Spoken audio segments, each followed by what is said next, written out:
Hey, it's Joe Solari, and welcome to the Business of Writing. And today we have a special guest. Probably you've been on here the most, so maybe even we call you a guest host, Craig Martelle. How are you doing, Craig Martelle? Oh, hey, look at that. What a cool mug. Yeah, coming to you live from the subarctic where it's light. It's 5:30 in the morning here, and it's already light out because we're going towards that 24 hours of daylight. And I know sometimes when I've talked to Joe, it's been like 9 in the morning and still dark because that's just how it is up here. And of course, spring has sprung, which now our low temperatures are daily above freezing for now and have been for a week. So of course all the pollen and crap is in the air, and I went outside and took a couple walks. So that's why I'm coughing and hacking. I sucked down so much stuff. So, but that's it. No, not COVID. I've got my shots. I'm well beyond the 2 weeks of full efficacy. I'm fine, except for all the pollen and crap in the air that I'm breathing in. But otherwise, no, we're here. Talk about first quarter, I believe. Yeah. So today we're going to dive into your first quarter results. We've been doing this for over a year now, where we just kind of check in and talk about, how things are going, what you planned, and if you did achieve it or didn't achieve it, and what may have happened to make you pivot. This is all stuff that as you're running a business, it's this stuff we have to deal with. Like, you have the best laid plans, and then either better opportunities come or roadblocks come up, and you decide either going around them or over them, right? Yeah. I'll tell you what, first quarter this year, I had a bunch of new releases stacked for January, starting in December, right after Christmas. I had a new release. I had some repackaging for December. So all of that money flowed into 2021, of course, because of delivery in December and payout at the end of February. But January, I had 3 releases. February, I had 1 release. March, I had 2 releases. April, I had no releases. And in May, I have a big release, the 12th book in my best-selling Space Lawyer series.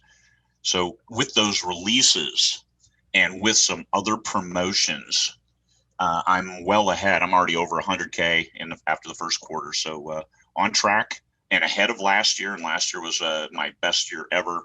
The IRS thanks me for my success because I doubled over the previous year. So that was good. And this year is shaping up to be even better. So the releases are important. And then going forward, I'm actually stockpiling for the fall. I don't have any new publications besides the one in May. I don't have any new publications then until probably the end of August or September. So I'm going to I've been increasing my advertising in order to pick up that slack. So this is important because no new releases. This is me who over the last 5.5 years has built a readership based on frequency of delivery, a certain volume, a certain speed, a velocity of production. And I'm still producing at that, but I'm doing a lot of stockpiling. Right now, I have 3 books written and 2 are not published and not going to be published until later in the fall. So when I start publishing in October, November, and December, I'm going to be publishing 2 to 3 new Craig Martelle books a month. And I think the end of the year is going to hit huge from that perspective. I've also broadened my publishing. I've got books with now a trilogy with Ethon Books. So another one, and that's our friends Rhett Bruno, Steve Blue, run that, and they're publishing about 100 books a year. So I've jumped on board there because they know the mill sci-fi market, and I want their readers. And I've been upfront with them about, hey, I want your readers. You want my readers. So let's cross over and let's do a series for that. So that series, I've got the book 1 done. The next 2 books I'm writing are to fill out that trilogy and be done.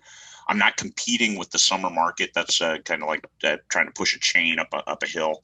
So I'm not really fighting with the summer market. You look at James Patterson, his major releases, he doesn't release in the summer either. I mean, it's nice to have stuff that people can pick up and take to the beach with them. So I'll run a lot of promotions, but I'm not going to do a new release until August or September. And then so the spring hit that hard. The fruits of those labors have put books out there. Building the newsletter list, continuing to build newsletter, that's important.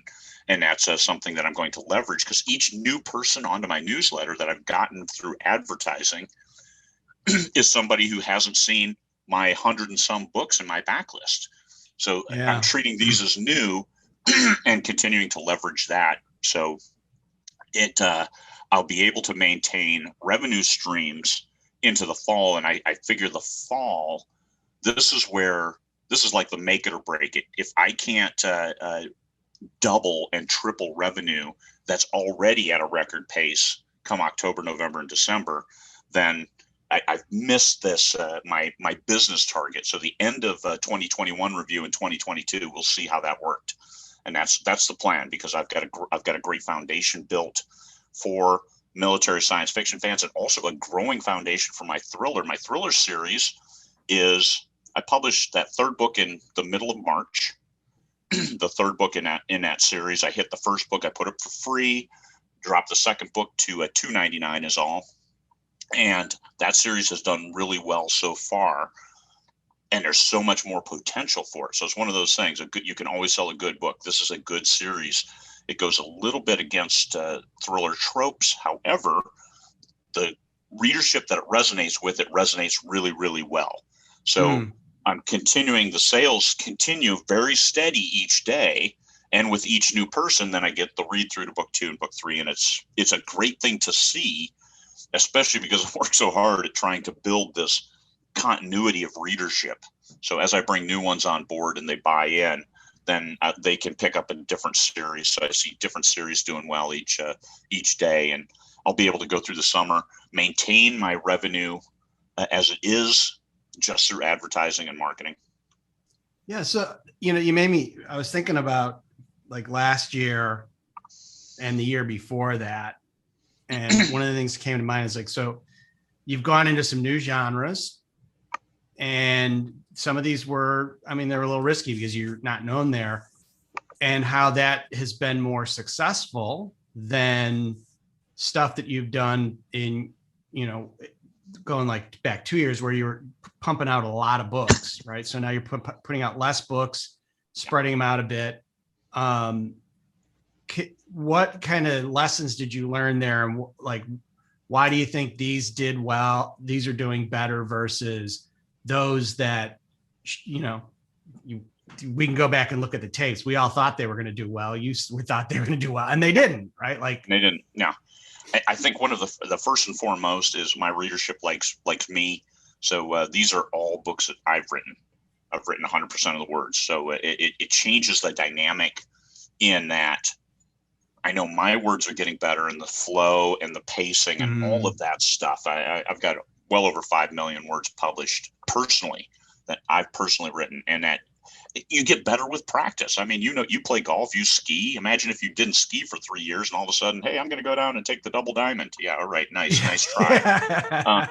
And right now I'm skiing the triple diamond, the black diamonds, and it's okay because I'm there. I understand. Well, and I'll give you another analogy, because I was just skiing. It's like, you know what? I could probably ski some of those double diamonds, but do I really want to? Right? Mm-hmm. Like, I really actually like, easier, really long trails. Right? So maybe that's where I should be, is on where I like. If I'm where I like to be, I tend to, enjoy it and perform better. Well, and also, as you get better, it becomes lower risk. So you're skiing the 1-2 diamonds, and it's okay because, hey, I know how to take them. All right, it's going to be a little strain on the body, but I've trained my body to deal with it. So it's fun. It's not high risk, and this is where I'm at. So I published the thrillers, and I knew it really wasn't going to be a high risk. I knew I was going to make my money back. That's okay. I've got them in the German market as well. I've had them translated. So exploring all of the thriller options. So it's a simultaneous release of ebook, paperback, and audio in the English speaking market. Then 2 months later, I dropped the German ebook and paperback, and that's where I'm at. The third German ebook comes out in a few days. I should have that on the 23rd. So it's an intentional process. It's a long-term gain because I'm still upside down in those thrillers because translation costs are high, getting the audiobook done, but it's earning back, and it'll earn out and then some, because it's gaining traction with each new day. And this is slow. I published that first book at the end of November. So we're talking almost 6 months since that first book's out, and it's number 2 on my leading money earners. And it's a single book, and my leading money earners, a 9-book complete set that's nearly 3,000 KENP. Now that one book is ranked like 80, 90,000, but because it's 3,000 KENP, it's earning substantially each time, because a full read through is worth $13.50. Yeah, that's something. You're talking about newsletters. One of the things that I've been working a lot with folks on is really developing a robust read through sequence. So especially authors that have been, doing this for a while and have some deep series. It's like, you think about how we just automatically accept, like, oh, if I've got a long read, if I got a backlist I can get people to read through, then my advertising I can be a little more aggressive of.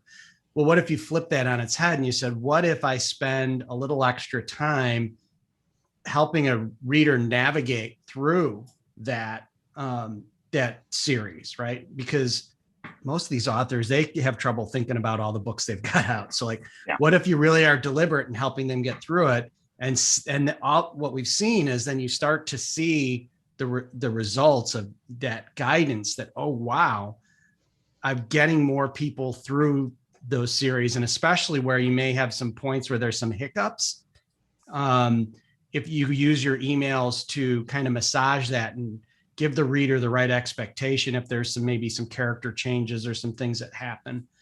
And wow, does that help to just make the whole business lift up? You think about it, if you just increased your read through by 5%, what that would mean to your business. Well, and it's no cost. These are readers that are already on your newsletter. And so this is an important point. And it's what I put a different first book of a series. I have 20 different series. So I have plenty of first books in a series on sale and for a promotion once a month, sometimes twice a month, a different first in series. So I promote it to my list, say, oh, by the way, here it is. It's free. It's 99 cents. And the expectations, managing reader expectations is where you're going to make a lot of your money and deliver without them being surprised. Like, hey, there's a female protagonist in this. So, I mean, if people don't like that, well, fine. There you go. It's right up front. Or if they do like that, hey, dive in and read it and see. And some people are surprised. And there's sometimes surprises are good. And other times you just don't want to surprise your readership. Like, hey, this series has salty language. You let people know, because I've made a lot of money off the YA readership who are adults who just read young adult because they don't want to read swearing or sex or anything like that. So, hey, I advertise, here's my young adult, there's no swearing in the series. Great. So I let the readers know. It's not like sensitivity readers. It's just knowing your audience and your marketing. Marketing is delivering the right product to the right person. Absolutely. Like, that's the thing, is like, if you expect people to give you their money, they want something for it. And if, we had a couple episodes ago, we had the Tadra and Mary on talking about the, sweet and steamy. It's like, if you go and you listen to authors that are living in that, like, they'll say stuff like, hey, I'm a sweet writer, so I never do newsletter swaps with the steamy writer, because that's one way to make sure you get 1-star reviews and unhappy people, because they like, it's clear they don't want to read that. So why? You're not going to convert them. Like, that's not your job. Your job is to say, okay, these are the people that I serve really, really well. Come here and I'll serve you. Entertain them. Right. Yep. It's like, guess what? They don't change their mind. Like, they're really set in their ways. No. And it's not, and people get confused, like, oh, your readers are bigots. My readers are the readers. I mean, it's just, you're marketing to your readership. It's not, whoever they are, this is what they like. If you have that, give it to them. If you don't try to force it on them, and calling them names is the last thing you want to do, because they're not going to buy it anyway. All they're going to do is blacklist you. So I have a broad readership who read a bunch of different stuff. So I have a bunch of different options for people, and no surprises in that regard. Salty language, there's no salty language. Okay, simple enough. And being clear on that really helps them to have a good experience, right? Because, all the stuff that I work on, it's about, hey, you want them to associate their identity with your brand, right? It's like you and I are Rush fans, right? That it's not just that we listen to that band. There's memories of us being at concerts. There's our friends when we heard those albums, sitting in bedrooms listening to them on LP. Like, there's all that stuff that's deeply ingrained in us, and how you treat another Rush fan, right? But you can't make, if that's what you're trying to do, then you can't force people that don't have those natural affinities. Like, if you do that, you're going to get a group that doesn't jive well together. Having them jive around your brand is what gets them to go find more people like that, right? Like, that's the real magic sauce, is when they're like, no, you have to do this, like, because I know you're like me and you're going to like this. And then they listen to it or read it and they're like, wow, you are absolutely right. I loved it. I want to read more of this. Like, and that's the thing I think a lot of authors forget, is like, that's a huge risk for a friend to risk their social capital with another friend over your product. And then you don't deliver. Right. And all of a sudden there's swearing in it. And the guy's like, no, you'll like it because there's no salty language. And then all of a sudden it changes. No, exactly. Because I got an email from a reader yesterday. Let me read this to you. This is great. Hang on just a second. Where are you? I am a 78-year-old woman, sometime not so ladylike. I have been reading sci-fi for 67 years. In late December 2020, due to fractured vertebrae, followed by a second one a month later, I found myself unable to do much other than read. Since that time, I have read 28 of your books. I find your work enchanting and very entertaining. Too much foul language and gratuitous sex can, for me, ruin a good story. Your work is wonderful. I look forward to the continuation of your JJE series. If I could have afforded college, I would have pursued a career in law. Instead, I chose becoming a mother, another career that requires rules, consequences, and justice.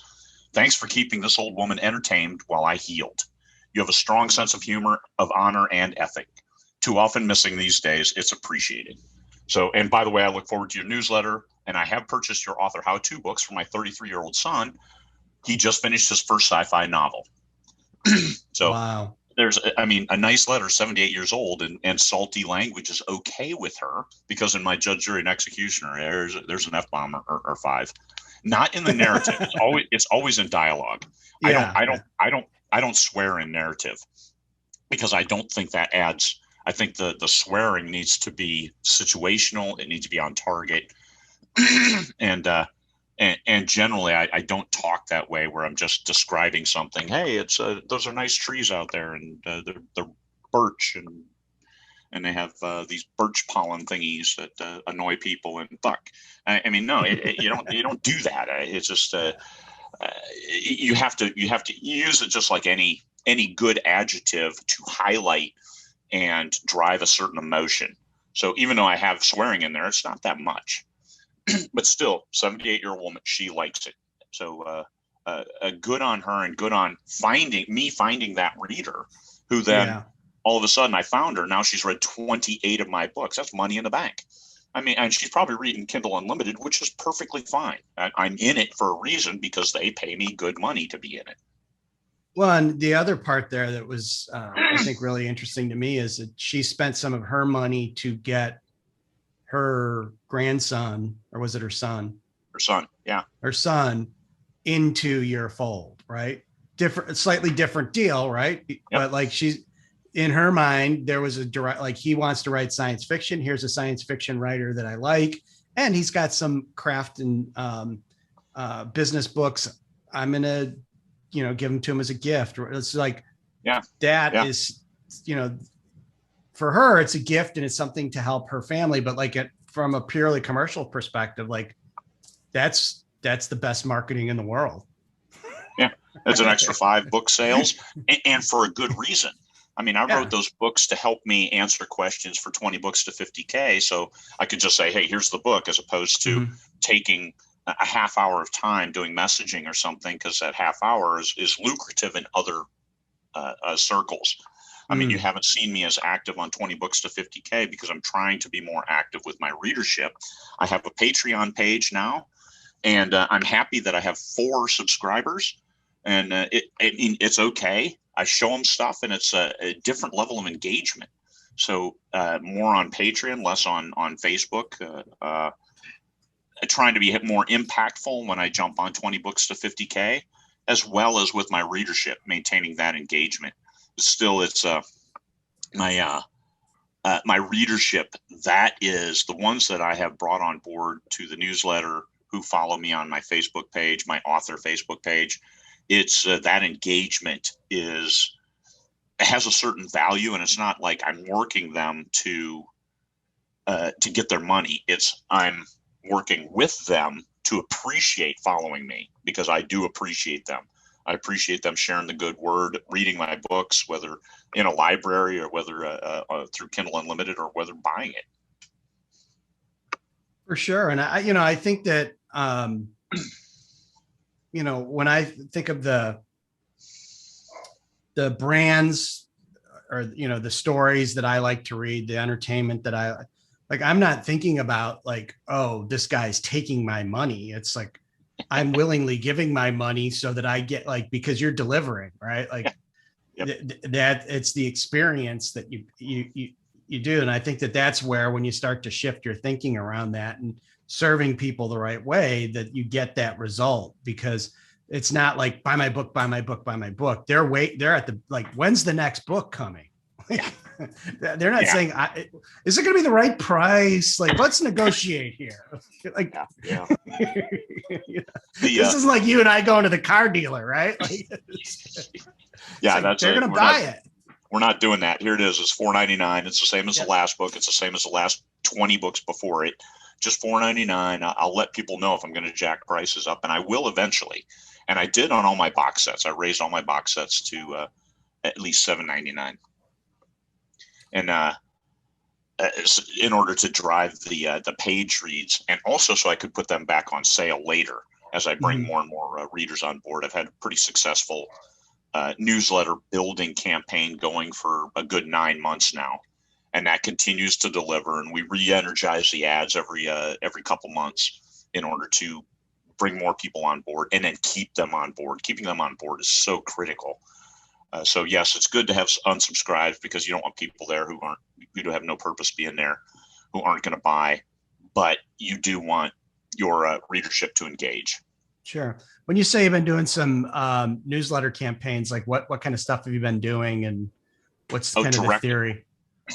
100% lookalike off my author page. So what I'm doing is, if you follow me on my author page on Facebook, I've made a lookalike audience from there, and that's what I'm targeting. And right now, that's 2-4 million people, even though I only have 2,500 followers.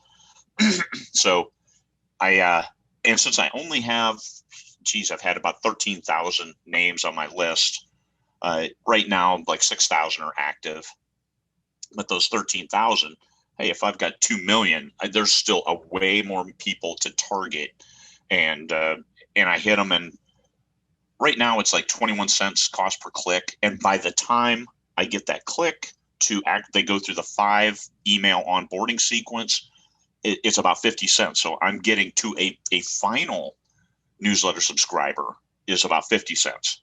So that I'm calling that a huge win to bring somebody on board, because that 50 cents, I'll get that back with a single purchase. It's funny you bring this up. I had Ernie Dempsey on the Clubhouse, and I would consider Ernie probably one of the best advertisers out there. I mean, he's been doing it. He's been writing for a long, long time, and he's Oh, he's been really good and seeing trends and, name a platform. He's done it and knows how to do it well. And he was saying how he's essentially abandoned every type of marketing except for what you're talking about, which is like newsletter lead generation, right? Because he's got a deep series of, and his main series is 20 books. So he knows that when he brings somebody on, he knows what his conversion rate is on bringing somebody in and onto the newsletter as a reader. But when we did the math, the actual conversion to sale and read through is double what it would be on just running a straight ad and dropping them to a sales page, right? Mm-hmm. It's still, it's single digit, right? But if it's double, it's double. It's double, right? Right. Yeah. So, and what I think is so powerful about that is, in the traditional kind of like Facebook ad to Amazon sales page, it's a hit or miss. Like if you miss it, that's gone. Now in this situation, it allows you to address what's the reality is that maybe I'm sort of interested, but I just don't know, like, and trust you. Yeah. So, oh, look, now I get to know you. Like I read your emails and they're funny. Or, oh, I didn't realize you had this other series. That's really what I want to read. Mm-hmm. And, last year he did a lot of episodic stuff in his newsletter that he then rolled into a book and sold. But like that gave people that taste test of what his reading is like or what his writing is like. Right. And so I think that as it gets more and more difficult to advertise, we fall back to this kind of the old school stuff of like, okay, you have to bring somebody in as a prospect. You have to get them to trust you. And then you have to give them time to buy on their schedule, not just like, hey, I'm selling a book today. You got to buy it. No, I don't. No, it's you have to show them that there's value to what they're doing and the value of their time. I don't use lead gen. I don't use lead generation. I use traffic, and I send them to a secret page on my website to get a free book. It's a full-length book. So, oh, that's a good idea. If they click, that takes them to this page, which is then, hey, free book. Learn about Craig Martelle at no cost to you. So the value proposition is just your time. And here's a full-length free book, professional cover, professionally edited. It's all good stuff, and it's a good representation of my writing, which is the most important thing. If you like this book, you're going to like my other stuff, most likely. And this one is no swearing, so I can canvas the whole. People who like swearing are fine with reading no swearing. People who don't like swearing are not fine with reading swearing. So I canvas the whole world by putting this one book out there, and then I have those the cursing caveats in my blurbs on the books that have it. So you read the blurb, you see there. Oh, by the way, there is swearing in this book. So that one, by taking them to that personal page on my website, now I own them because now it's my stuff. So if they click there and give me their email, it's mine. It's not, hey, follow me on Amazon where you don't know how many people are following you. And if you send them directly to an Amazon, which I do as well. I mean, I have a lot of sales ads that do that. But for newsletter building, I send them to a private page on my website. That's a secret page. You can't get there except by this one link. So needless to say, I get exactly how many people go there from that ad. Well, you made me think about what you said there is, I know you put a lot of time a few years ago into getting people to follow you on Amazon. And I clicked that yellow button for you on a lot of authors. And I know in the last year, I don't get nearly as many notifications of new books. And I know who's got books coming out, right? So I don't know if it just they're got something else that's deciding that, but it's like, I click follow. You're supposed to be telling me about this. And what they do is few. If you've gotten emails from them, it's just like your newsletter. For me, SendFox, if people don't click that, there's lower deliverability. So one thing that you need to do if you follow somebody if you get that notification, you've got to click the book and then go to Amazon and then do something while there. If you haven't clicked after a few months, they stop sending it to you. So this is Amazon metering their follows, because I have a huge number of followers, because when you could do giveaways, I was giving away Kindle Fire HD, whatever the top of the line Kindle, waterproof. And I was getting 40,000 followers a pop for each one of those. And now there's some overlap, but still, I mean, I did a lot of those, and at least 100,000 followers. But when they send it to my followership, I don't see a bump of 100,000 sales. I don't see a bump of 10,000 sales. I see a bump of 100 to 200 sales. And this is when you could. Now you can't do that. Now you have to get all of your followers organic. And when they made that switch, it's like, I'm not doing that, because on the numbers game, I lose. Because if I can get them to already follow me on Amazon, how about if I bring you into my newsletter so we have a direct conversation, as opposed to a Amazon might send you the letter or not, the notification. So control is a big thing. And this is one thing with your newsletter, you have control. And no matter which newsletter provider you have, make sure you incrementally download all your subscribers every now and then, just to have them in case your newsletter goes belly up for some reason. Even if they're a target of an online attack or something like that, and their server is compromised and they lose all their emails, you don't. And then you just go with somebody else, and here's upload. I have all these emails. So every now and then you want to download your emails so they don't all just go away. Important safety tip. It's just like backing up your work, hitting save on your manuscript. It's just something you want to do, because control. If you give somebody else control over your stuff, then you give somebody else control, and you don't want to do that, because you're your own business. Yeah, that's for sure. I know. And I think it's just a natural progression. Even if you're not somebody that wants to change this stuff, at some point you will.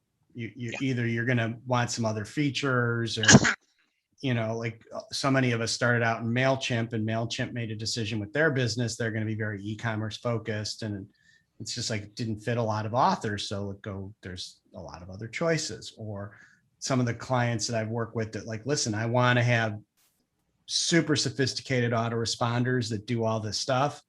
Well, then you have to go over here and use these particular products. Other folks are like, no, I just need to send an email once a week. That's it. Like, I don't need all this whooshu. Yep. I tell you what, I like SendFox.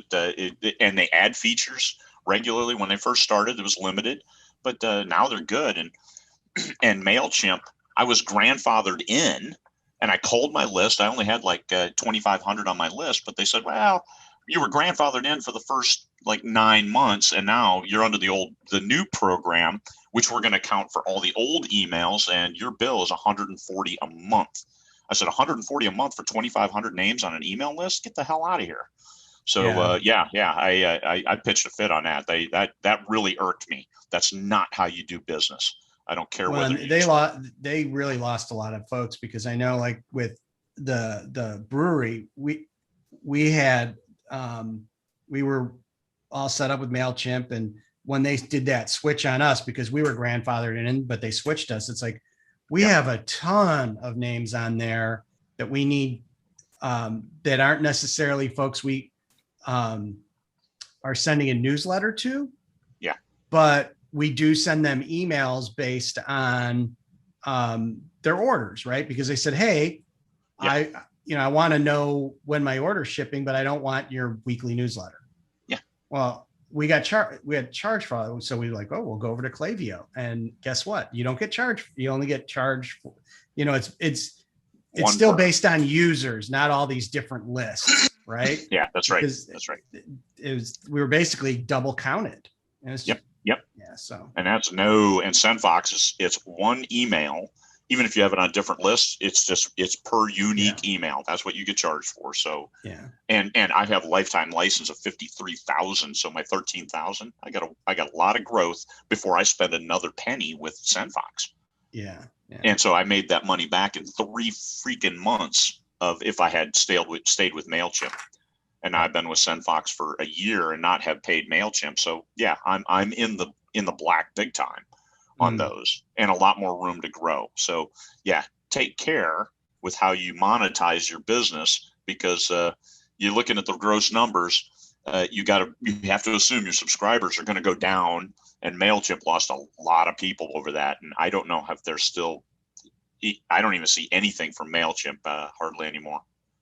Yeah, I think that, and again, that's like one of those things where some of these older email brands that got stuck in their status quo, they're just not keeping up, right? Yeah. You know, I think AWeber struggling in that kind of respect too, right? Like they were early out there, like, and had amazing stuff back in the day, but now it's like everybody I know that was using them is moving off of that.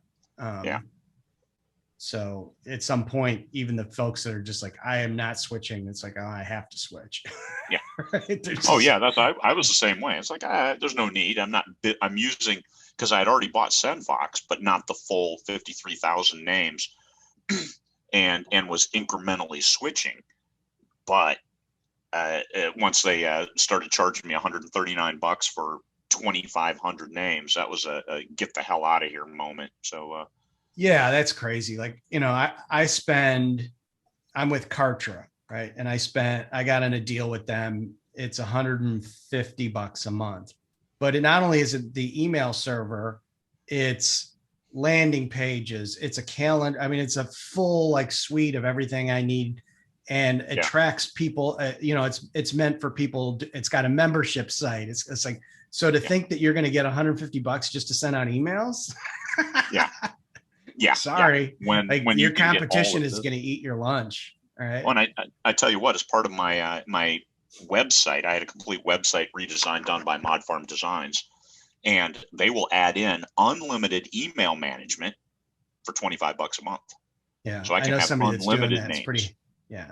It's yeah. And right now there's limited control, but if you want to send emails for IASFA, the International Association of Science Fiction Fantasy Authors, the group that I run, a professional SFF organization, we're using that system, and we're sending very simple emails and building a list incrementally each month, and it's working great. And I know what the cost is. And that's a good thing, because of course that goes to cash flow. You need to know what your costs are going to be each month. And now I know exactly what they're going to be. Yeah. Well, we were kind of talking before we jumped on about what it really costs to get a book out there.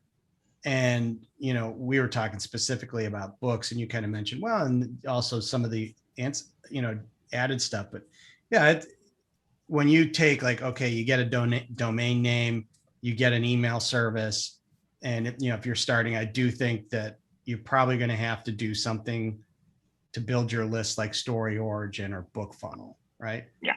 All of that is less than a couple $100 a year. Yeah. Yep. Right. So your admin overhead, your contribution margin, as it may be, is fairly small in the big scheme of things to build a well-rounded platform. Yeah. And that gives you that presence. So when somebody comes to, get your lead magnet, they can download that, and you can send them some emails and all, So yeah, I think that that stuff that you have to have that overhead, but compared to like, think about, you and I've been around a little bit. Like when you think back some of the businesses we've been involved in when they started up, it's like, okay, we have to put in a computer system. That's $100,000. We have to pay our the workers' compensation insurance. We have to pay unemployment insurance. We have to pay all this, the first month you have no cash in yet, and you get to, guess what? You get to pay all of this extra stuff. Yeah. Setting up is there's huge costs. Getting started as an author is absolute minimum cost. And this is me after 5.5 years. I'm paying about $1,000 a book for a great cover, for a great edit, for everything else I need to do for that book. $1,000 a book, but then an extra $3,000 for an audiobook, maybe $7,000 for a German translation.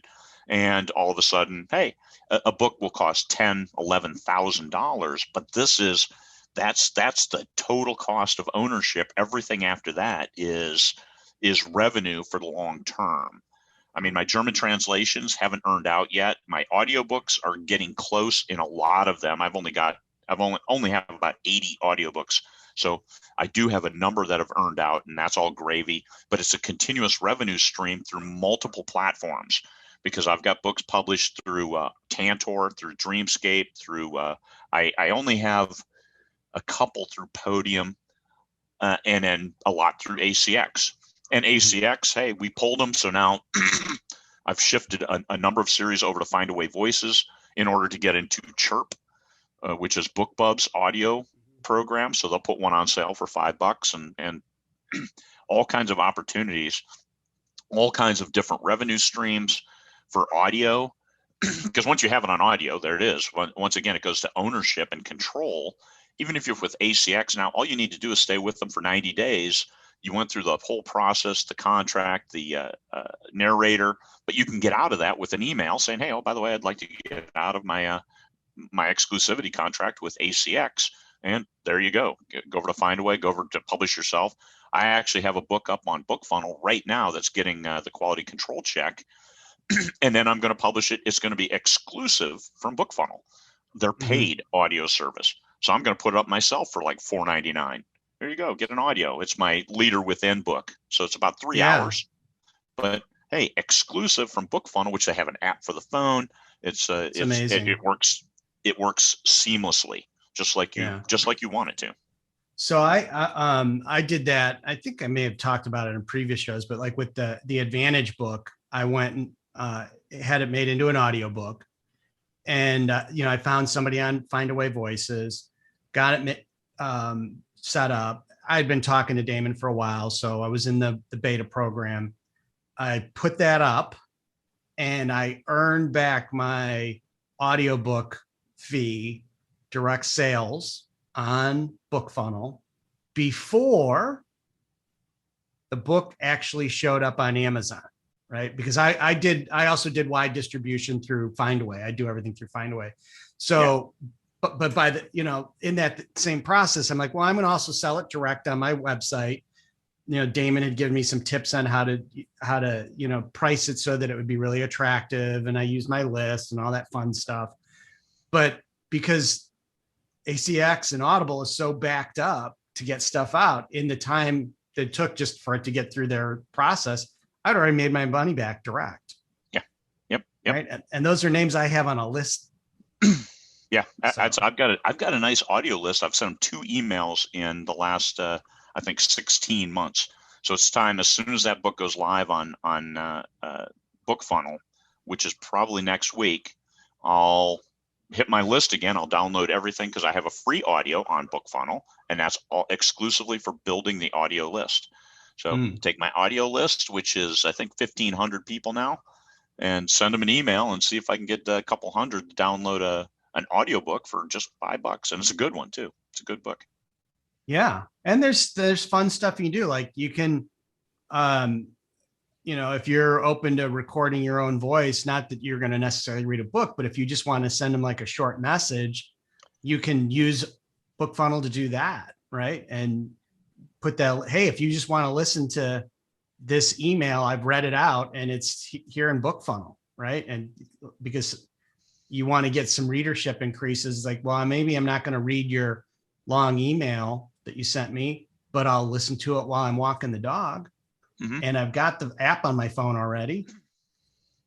And the more your little things start popping up on their bookshelf inside BookFunnel, here's one of my predictions is I think that BookFunnel app is going to become the go-to place for a lot of readers. I like that. I'm sure Damon likes that too, but I'm going to drop this there exclusively from BookFunnel. I know I could go through Find Away and stuff like that, but let's go through exclusive to BookFunnel for now and see what those results are.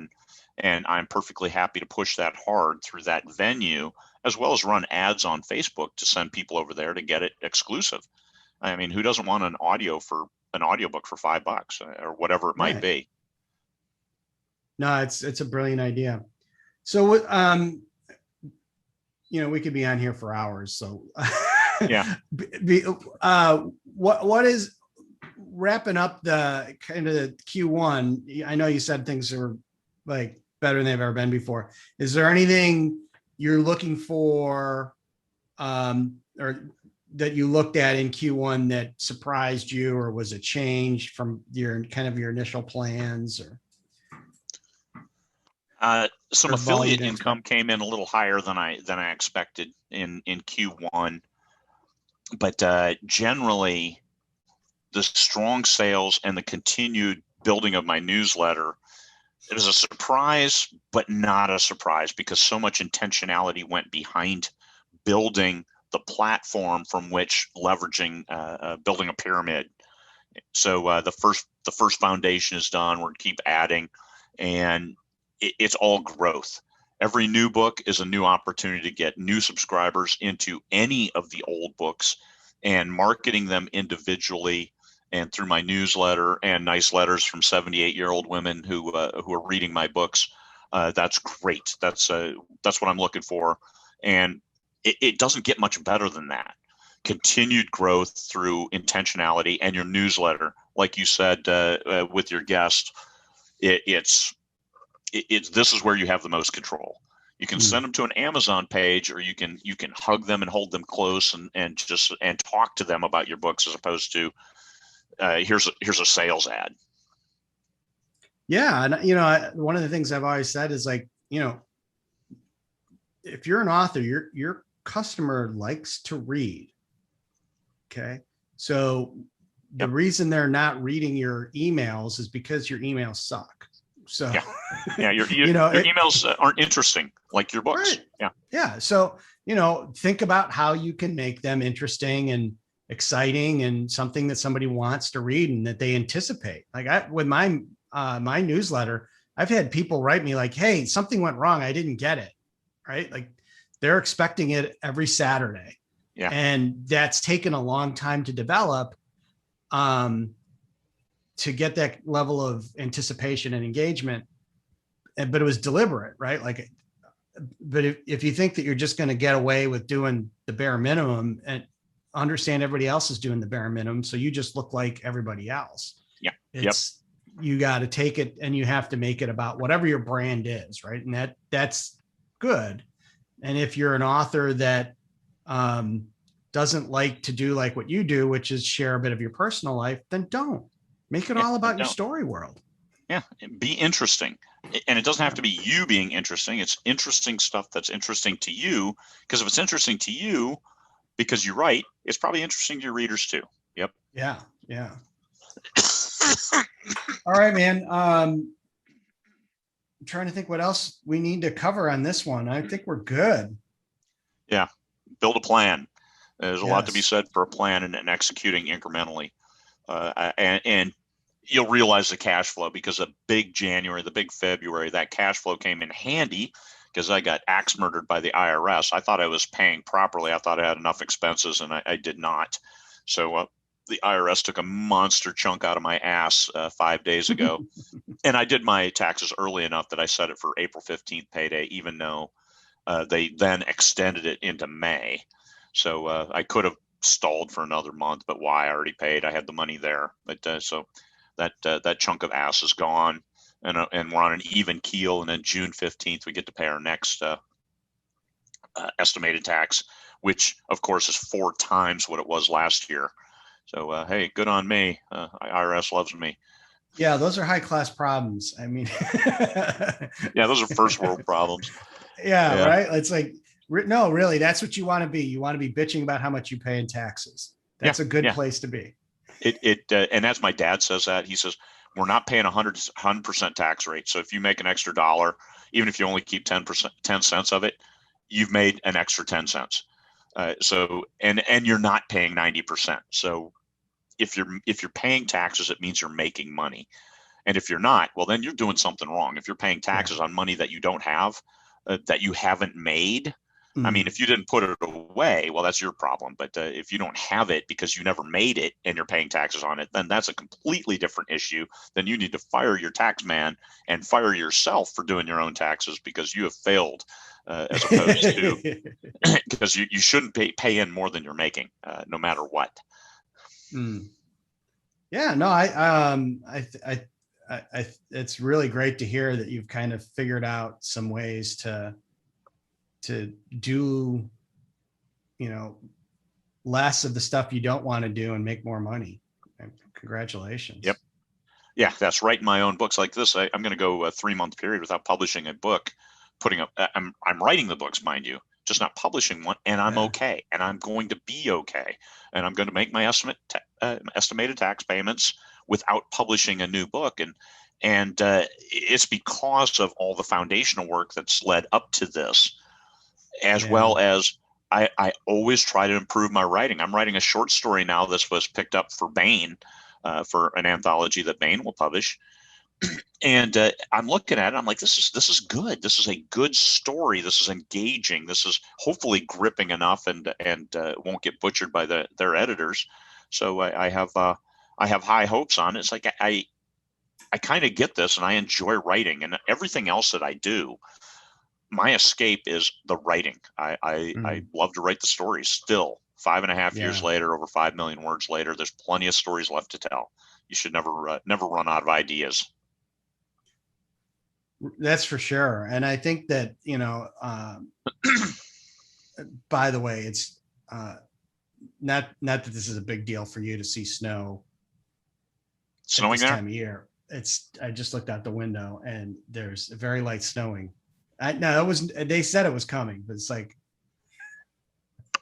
I'm gonna get out of Illinois. It's 34 degrees and crystal blue skies. We're snow's melting. The snow was up to my windowsill. Seriously, it was up to my windowsill, and now it's maybe a foot left on the ground in the sunny areas. In the non-sunny areas, there's still 3 feet of snow on the ground, like our back area there. That'll be flooded for the next 3 weeks. Yeah, that's always fun in those heavy snow areas. It's like it doesn't go from like snow to it's like snow to really sloppy. Well, because the ground is frozen, so as the snow melts, it just sits on top, and then as the ground thaws, then it gets soupy, and then as more of the ground thaws, then you get sinkholes, and it's a cycle, and we expect it. Now the problem is I'm out of extra gravel, so I can't fill my sinkholes. And I need to get a gravel delivery as soon as the pad is clear for a place to put the stone, so I can fill my sinkholes. Buy something, right? Yeah. But I got a truck, and I bought it with my royalties back in March of 2017. Wow. So and I noticed that it was 2 years. I got the oil change last week. It had been 2 years since I got the oil change, and I had 5,500 miles on it since the last oil change. Spend a lot of your time in your chair writing. There's it's Fairbanks, Alaska. There's no place to go. I mean, I don't drive down to Anchorage every weekend. Yeah. I generally don't drive out of the town. We live about 10 miles out of town, and I go in a couple days a week, and that's it. I mean, this week I hit my quota. I had 12 miles on the truck by Tuesday, and I'm like, I'm out of control. I need to slow down. Yeah, it's we're a low mileage. In fact, it was probably 3 years ago, we ended up just going down to one car because with Uber, and it's just it's like, why do we have two cars? Why are we paying all this money? But and when I would do leases for business cars, I would never get to the mileage. Yeah.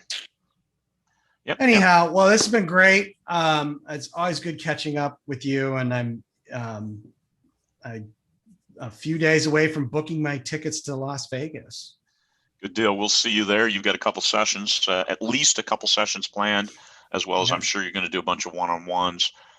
Yep. The good news is the convention area is all self-contained, so your one-on-ones, you can go out to the there's separate bars. There's all kinds of places within Bally's and Paris where you never even have to go outside to have a private one-on-one. It's not like the pool area at Samstown, but this is a much better facility, and we should have. Right now, we're cooking I think we're up over 1,500 attendees.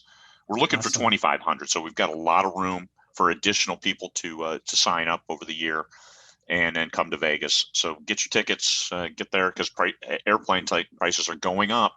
Oh yeah. Rather Yeah, they were quickly. just it's funny how you get spoiled. Like we just booked our tickets to go out to Portland for our summer trip, and they're still cheap, but compared to what they were 2 months ago. yeah. And when I went to NINC last year,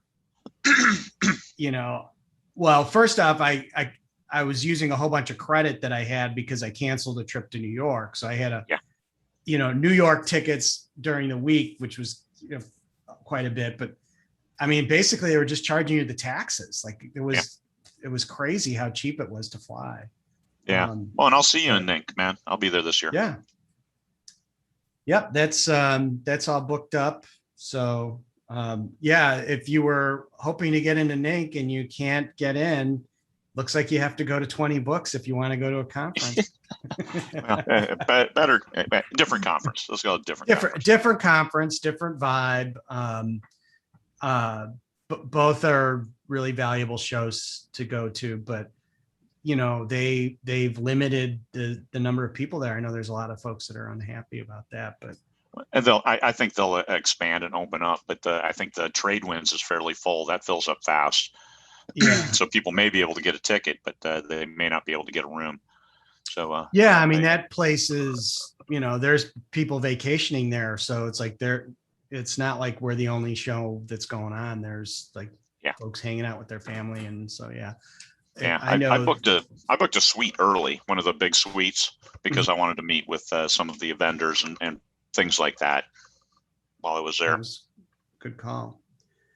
All right, man. Well, you take care and get your words done, and we'll be talking at least in the next 3 months.